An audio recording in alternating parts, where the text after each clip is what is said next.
Hey folks, Kilt-Man here, Kilt-Man, at your service. Today, wearing the hunting McCloud with extra Siberian Husky fur, just to add a bit more texture and depth. Because yes, not only are we now self-isolating, locked in, and the sun is beaming down, the birds are singing and chattering away, but the bloody dogs are molting. As if a virus rampaging around the world wasn't enough to contend with. Now I'm choking on dog fur. God damn it. And there's only so much daytime TV I can take. So, folks, what you just heard there was Carter Burwell's exceptionally rousing theme from True Grit, the Coen Brothers remake of the awesome John Wayne Western True Grit. Rooster Cogbear sporting an eye patch before Snake Plissken made him far cooler. Right, now, trying to go back to a bit of normality here. Asking me to go back to normality is like asking the moon to fly through the arsehole of the sun at 60 trillion miles an hour, shouting, "Yippee-ki-yay, motherfucker!" But yeah, going back to my roots, I'm going to review something. Oh yes. No idiocy, no lunacy, no parody, just reviewy.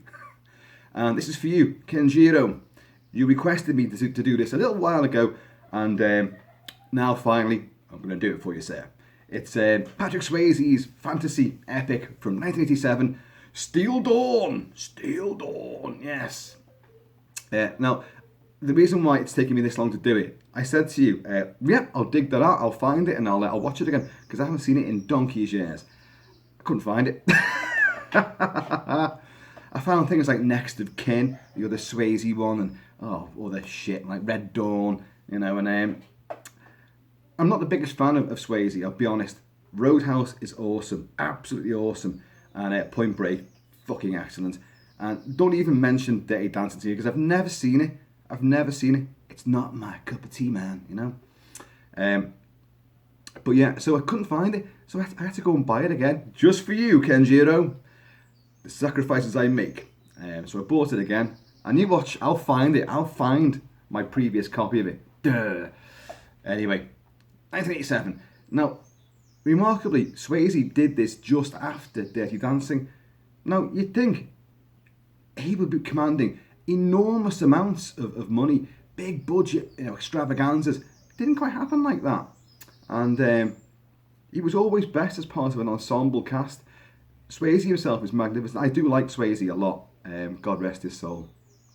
And of course, you'd had Mad Max, The Road Warrior, Mad Max 2, Mad Max 3, Beyond Thunderdome. And this movie definitely takes a huge chunk of those ideas and kind of converts them into a quasi-samurai, but very definitely spaghetti western sort of attitude.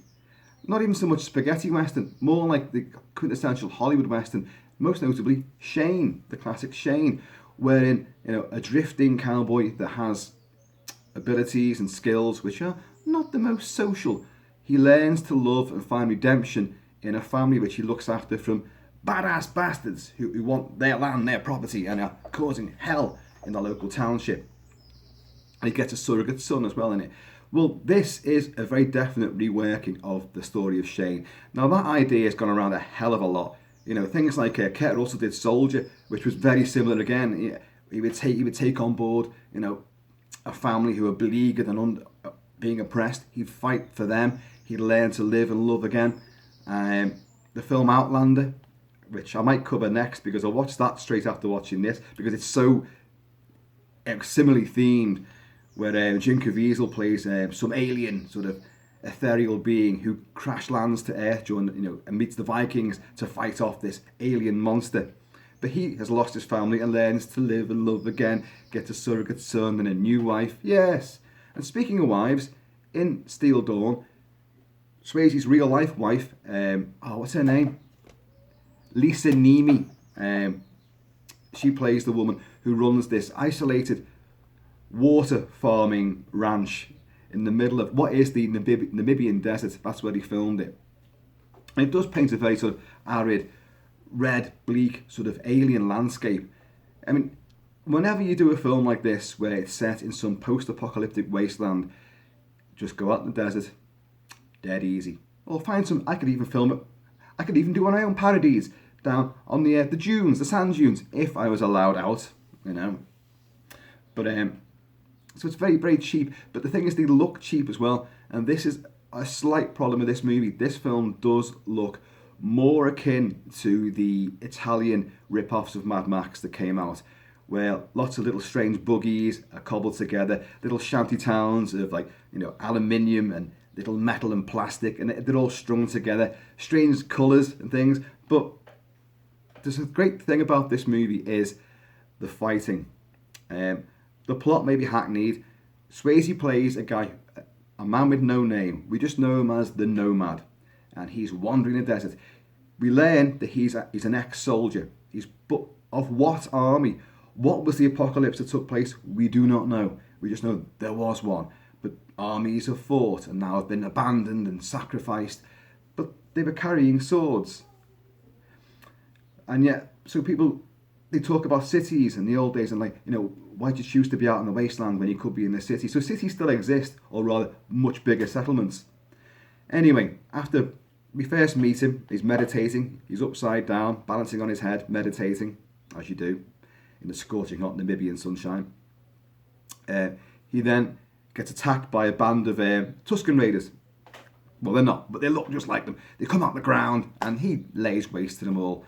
And then he drifts off again, and he encounters, well, his past master, the guy that trained him, an Oriental expert, because we learn he's a skilled martial artist. Great with a sword, great with his fists and his feet, and very acrobatic. I'm not too sure about the incessant forward rolling when you're not even avoiding any sort of, you know, attacks and blows that are coming in. And he just because he can do a great forward roll, he will forward roll a lot. He'll just leap into these things. I'm lucky it's in a desert because it's a soft landing. But it does it a lot, and you're kind of thinking, why are you doing that? And no one was even going for you there. You just felt like it. Or did you trip? Who knows? A sand turd tripped you up. Folks, I'm going to put some music on because, you know, I like to have a bit of music. And I'll turn it down as well because, you know, some of my videos, because the speaker's behind you, and I'm sitting over here and I'm talking to you, I forget that you're picking up the sound, which is bombarding you. And I'm just going, blah, blah, blah, blah, blah, blah, blah, blah, blah, blah, blah, waffle, waffle, waffle, guffaw. And you can't get fucking word of it. So I'm going to play for you the soundtrack to Missing in Action 2, The Beginning, which is actually Missing in Action 1, because this is the Chuck Norris trilogy. They filmed this one first. And then because of the success of the later film, Missing in Action, they re-released it and retitled it Missing in Action 2, The Beginning. And it has a soundtrack by Brian May. Where the hell has it gone?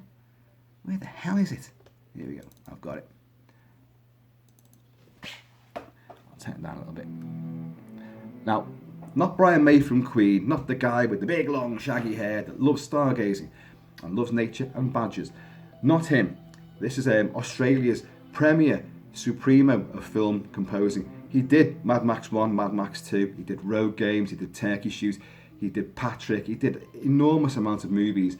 But he had a very distinctive style, which, unbelievably, I can't get the soundtrack to Steel Dawn. Otherwise, I would be playing that right now, because you know what I'm like. I like to be complete with these things. But his music sounds very similar throughout most of his movies. Some people complain about that. If the music's bad, that is a bad thing. But if you like those themes, those recurring motifs and themes in that style, well, it works. This is very similar to the soundtrack to Steel Dawn and Mad Max 2 and Road Games and all the others. Anyway, so he encounters this little moisture farming ranch run by Kasha, who is, that's his wife, that's Swayze's real life wife, who has ultra crimped hair because apparently, you know, in the wasteland and you've got nothing better to do, you know, than bake in the sun, you'll crimp your hair as well. Funnily enough, I understand that kind of mentality. And I wouldn't be crimping mine, I'd be straightening it. Cheers, you all. If you've got one, crack it open and sink it with me. And he needs work, he needs, I mentioned he met his mentor. his mentor, they go to a bar, a little bar in the middle of nowhere, like this shack in the middle of nowhere. God knows what they're serving up. And this band of ne'er-do-wells come in because his mentor has been offered a job as a peacekeeper in this little township, this little hamlet in the next canyon, because they've got trouble with some kind of land baron. See, this is how these stories tend to evolve. There's always some oppressive, corrupt bastard who's leaning on the underdog. Greedy bastard. And he wants water, because water's the thing in this land. You need water. It's a fucking desert, for God's sake. That's the big commodity. In Mad Max, it was gasoline. This is water. They need water. So this guy, his mentor, was going to get this job. But they get attacked in there. This band of ne'er-do-wells come in and drugged through the drink that he's just been given by the corrupt barman. Swayze's nomad collapses, but he witnesses his mentor get wasted, get sliced up by someone else who's got perhaps even far greater sword skills. A mysterious assassin with a hairdo that's like a chimney sweep, and it's just like it's tied around there, and it's this big explosion of spiky, silly hair. But he has knee blades. It's a cheat, that's why. So his favourite move, he'll get someone pinned up, and then out of his knee will come another blade, get them right in the groinage. And so Swayze witnesses the death of his mentor, wanders off again, and then he will encounter Kasha's farmstead. Kasha's got some crew working there. She's got her son. I've forgotten the name of the son now. He's a little toe-headed scrote. And you know where we're going to go with this, don't you? But she's got the great Brian James. That's Brian James, the late great Brian James, who was Leon in Blade Runner. He was also he was in Tango and Cash. He was in 48 Hours, another 48 Hours, Enemy Mine. He was the one-armed Cajun trapper in Southern Comfort. But he became a cult icon throughout the 80s. He did lots of TV shows and lots of threadbare Z-grade, straight-to-video movies, usually horror and thrillers.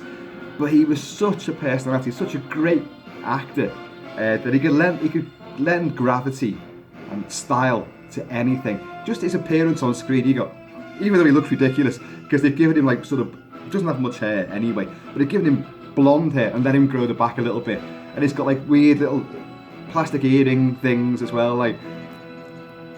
He doesn't look right, but it's funny and it's great to see him, and he does lend this film a bit of an emotional wallop, where Swayze has a troubled background. He's lost all his men, he's betrayed, now he has nothing. He's seeking love.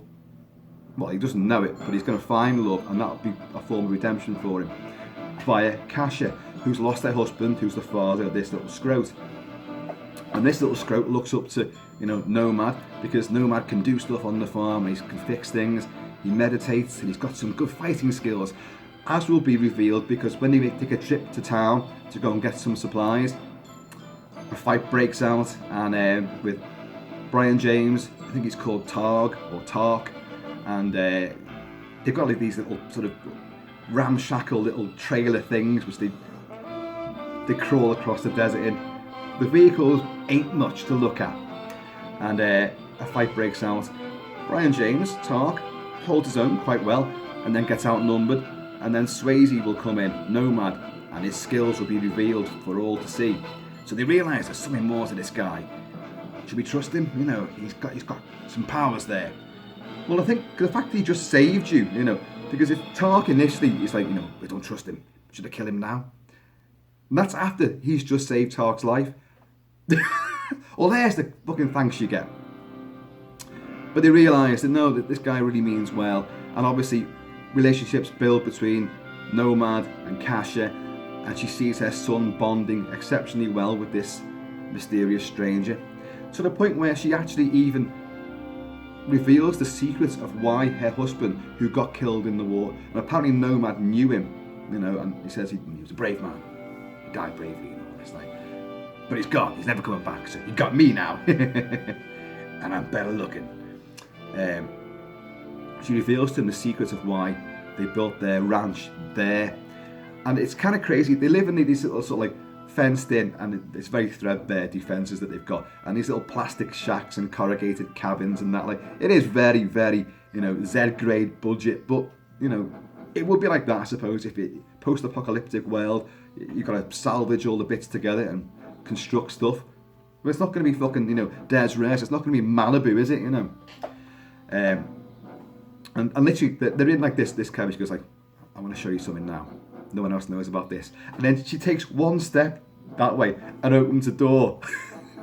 And then they walk through that, down some steps, into this vast underground cavern with running water and a complete lagoon of fresh water under there. And it's an endless supply. So they're sitting on not so much a gold mine, a water mine. How could... No one else knows about this. How could they not fucking know? It was right there. It's right there. You could... In the wee small hours, you know, you're lying there in your little sort of, you know, canopy thing, bed.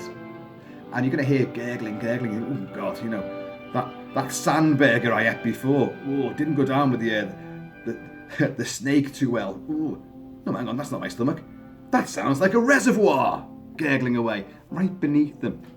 Anthony Zerbe, great character villain from the 60s, the 70s, and now on into the 80s, like, plays the Land Baron, whose name, Drumkill, something like that. And his henchmen, they're the ones who want to take over the entire area. He knows that Cash has got some kind of secret, and he's assumed it's water. And Kasha, in a throwback to Once Upon a Time in the West, the great Sergio Leone spaghetti western, she wants to build a city there. She wants to bring civilization back to this bleak outpost of you know, society, and just bring, you know, everyone together with the promise of this water, which they can, you know, bring out of the ground. They can mine it and whatever you do it, whatever the technical term is for bringing water out of the ground, irrigate it, I don't know. And they will prosper. Everyone will prosper. Of course, Anthony Zerbe wants it for himself. So he keeps sending his men to sabotage the place, to find out the secrets. He also wants Nomad, who he's now seen has got skills, to come and work with him. Nomad fucks all that off straight away, like by beating up some of his men. So right, life's getting a bit difficult now. We must call in the assassin, Show. And that's the guy that killed Swayze's mentor near the start. So they've got a bit of like, a grudge going here. And Show is played by Christopher Niemi. And what's her name again? Lisa Niemi. The Niemis are spelled differently. Swayze's wife's called Lisa Niemi, and you've got the big bad guy is called Christopher Niemi, but spelled differently. Christopher Niemi, by the way, is an English actor, stage and screen. He made 2 great Hammer movies, Lust for a Vampire, and then even better, well, some would argue it's far worse, but I like it, Dracula AD 1972, where he plays Johnny Alucard. Johnny Alucard? Alucard reversed is Dracula. And he and, you know, Christopher Lee's Dracula work together, and he's a bad boy in that, but he's in a lot of TV shows as well. He was also in Doctor Who and Star Trek, so he's been around a bit, this guy. But he has a very stiff, upper class sort of aristocratic accent, and to see him with this shaggy sort of Busby hairdo, and you know, they don't wear much clothes, and he's in good shape, and he can fight. And the thing is, I was watching this closely to see. We know Swayze was a good dancer and a good martial artist and highly skilled, you know, in physical performances. Christopher Niemi, I didn't know could do this stuff, and I was watching. Now, there are definitely bits where a stunt double is being used. I mean, you can hide a lot by a big shaggy wig. I mean, you can imagine what I get away with. Excuse me. And but his fighting is great. It's loads of close-up scenes. Him and Nomad will meet a good couple of times. Tark will be killed. After Tark, in the emotional bit, Tark realises that thinks he's not needed there anymore, because obviously he had the hots for Kasha, and who wouldn't? She's an adorable blonde, and you know, she's all alone out there with a couple of retarded henchmen, you know, well, workers, and a son. You know, she needs a man about the place, a man about the shack. And he obviously harboured ideas there, but now he's getting muscled out by the guy that became his friend. So he goes off and starts drinking, and Nomad will go and get him back and say, redeem him. Come on now, you're really part of the family. I need you, you're my friend and all that. And then he'll get killed. Which makes this blood feud even better. Now, Anthony Zerbe's Water Baron has got another henchman which you'll recognise, called Arnold Vosloo. Arnold Vosloo is the Mummy in the great Stephen Sommers Mummy and Mummy Returns movies. He's also Lance Henriksen's henchman in Hard Target, the Jean-Claude Van Damme movie. Jean-Claude Van Damme made a film very similar to this as well. Wasn't that called Nowhere to Run, where he would inherit a young mother and the son? See, there's a theme. It's quite an easy theme to adapt and to use again and again and again, because it's emotive and it gives you, clear cut. You've got a reason to save these people. You've got a reason to fight those bad guys. Simple. Bingo. Story. There you go. And Tark will be killed. Things will go to rat shit as usual, as these things always do. And the little lad will be kidnapped by the Arnold Vosloo character. And then, they will hold him to ransom so that she gives up the secret.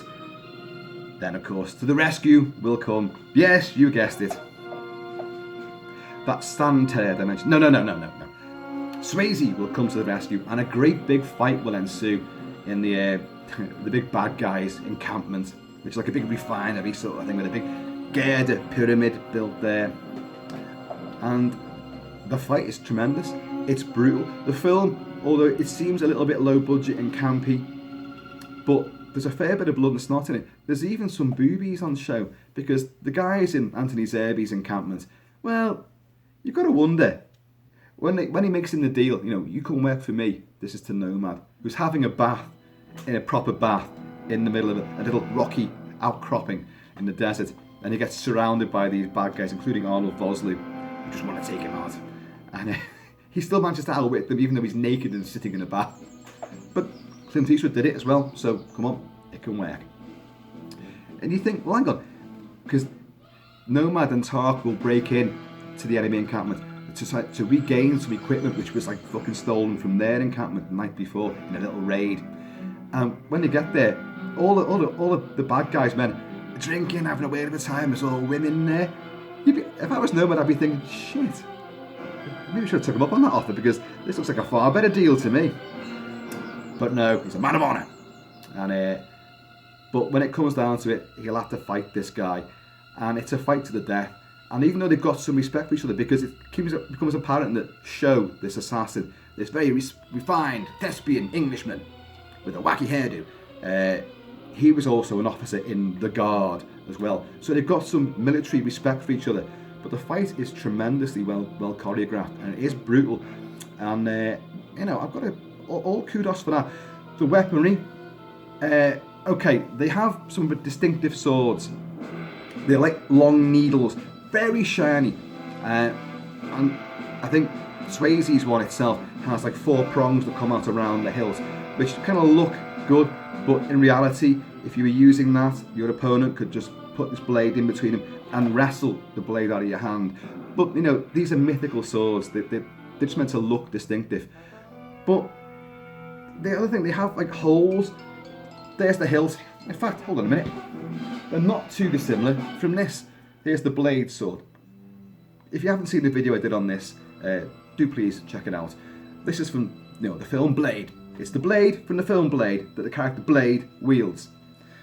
So very similar to that, long and needle shaped. But in this film they have holes drilled in there. Now, again, it gives it a distinctive look, but in reality, you've now weakened the blade quite badly by putting those holes in there. I mean, I know like some knives, big knives, will have a blood groove in them, and there's a reason for that, but the blade is shorter, a longer blade with holes drilled in. It's going to take out the tension of the blade.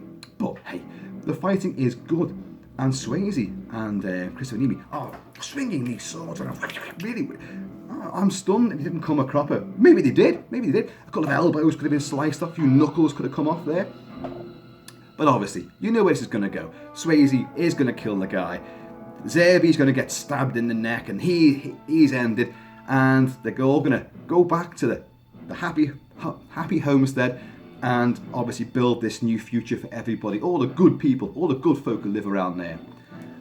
I must make reference to I did mention the vehicles in something which possibly influenced a little bit Star Wars, The Phantom Menace. Oh God, I was choked just saying that. Little Anakin is pod racer. Well, this little lad, they have these things called, I think they're called wind sailors. Honestly, you could walk faster than these things. There's actually a chase in these things where he gets away from the bad guys, and Arnold Vosloo and another guy who's like the in a Sergio Leone western, there'd always be a bad guy who would just cackle when the good guy's getting beaten up, or when something horrible happens, and you've got him. He gets it. He gets done in by a dog, actually. And the dog doesn't die. There you go. Hey! Another plus point. A dog features in it, an Alsatian type creature, and doesn't die. And it's heroic. And it joins with Nomad. But there's a chase in these things, and they're rickety. And they have this sort of gear thing here. And they're sailing through the white plateaus of this sun-baked desert. It's just ridiculous. You could crawl on your elbows like that, and you'd still, completely overtake these things. But Steel Dawn, even though it's kind of forgotten about movie, and it's not a great film, it has great themes, a classical theme, a classical style to it. It's very, very enjoyable. The dialogue is banal and stupid. You know exactly who, but there's no airs and pretenses. The bad guys are bad guys. They're right from the word go. Show, by the way, the Christopher Nemi assassin. Now, he has got something about him. He has a bit more respect. He's more ruthless at the same time, but he does have more depth as a character. And he makes a very worthy adversary for Patrick Swayze's Nomad. So, Kenjiro. That's my take on Steel Dawn. And I've got to be honest, I do like the film. I've got a tremendous soft spot for it. I wanted to watch it again to make sure I hadn't forgotten, I was mixing bits up. Because it's a film that when it first came out, I didn't really give it much time. I watched it, and yeah, it was great. And I had to go and rebuy it again, and I'm glad I did. I will find my other copy now, I know I will. So that's going on eBay. Or, I'll take it down to one of the hostels down the road. Yeah, have that. But it's good fun. It's good fun. And I say, Brian May's soundtrack, I've talked overall, the soundtrack here is very similar to this. It's exciting, it's dramatic, and it's pulsating, it's rhythmic, and it gets you going. They don't create much of a world, and you haven't got a clue what the apocalypse was. You don't know how that got fought, why it got fought, who won. You don't even know where they're supposed to be. I don't think any real life place names are mentioned. I think the town itself is called Meridian, I think so. But which they're going to build. But yeah, it's still a diversion, and especially now, while you've got nothing else to do, and you get sick of watching me, and who could blame you for that?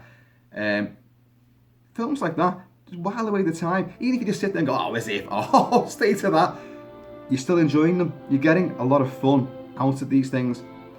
So, and the guy who directed it, his name I should remember, is Lance Houle. I think his father produced it, he directed it and wrote it, and that little scrote, I think it's called Jux, the little lad, that's his son. Yes, so keep it in the family. Incidentally, when you do watch it, watch how Jux changes during his kidnapping sequence. He becomes much fatter of face. He looks like a different lad altogether.